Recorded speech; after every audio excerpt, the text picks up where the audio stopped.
آپ کے اور میرے محبوب سید الکونین امام الانبیاء سرکار دو عالم صلی اللہ علیہ وسلم فرماتے ہیں کہ اللہ 3 آدمیوں کی دعا کو رد نہیں فرماتے.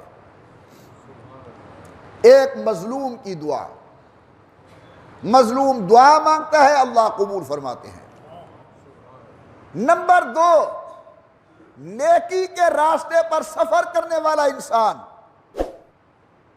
نیک مسافر کی دعا اللہ فوراً قبول کرتے ہیں. اور نمبر 3، والدین کی دعا اللہ تعالیٰ فوراً قبول فرماتے ہیں. ان 3 کی دعائیں سید الکونین فرماتے ہیں اللہ تعالیٰ قبول کرتے ہیں.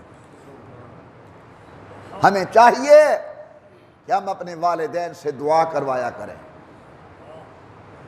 ہم اپنے پیر کے دروازے پر جاتے ہیں، میں نہیں روکتا، لیکن ہمارا بڑا پیر وہ والد کی شکل کے اندر گھر میں بیٹھا ہوا ہے.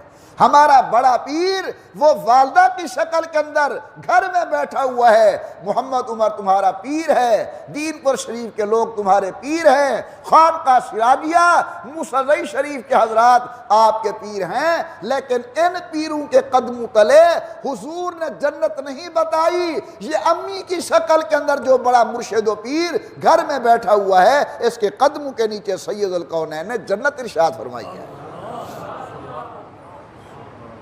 دعا منگوانی چاہیے والدہ سے. امام الانبیاء سرکار دو عالم صلی اللہ علیہ وسلم فرماتے ہیں اللہ میاں 3 آدمیوں کی دعا رد نہیں فرماتے. 3 حضرات کی دعا کو اللہ قبول فرماتے ہیں. نمبر 1، مظلوم کی دعا. مظلوم کی بد دعا سے بچنا چاہیے.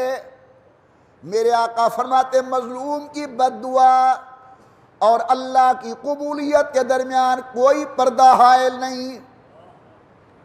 نمبر 2، نیک مسافر کی دعا اللہ تعالیٰ قبول فرماتے ہیں. نمبر 3، والدین کی دعا.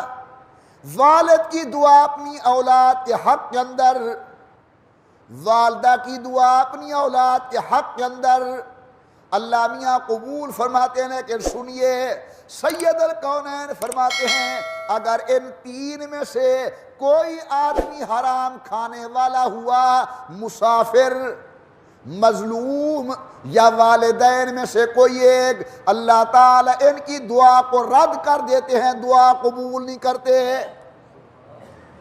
معلوم ہوا کہ دعا کی قبولیت کے اندر لقمہ حلال بنیادی شرط ہے.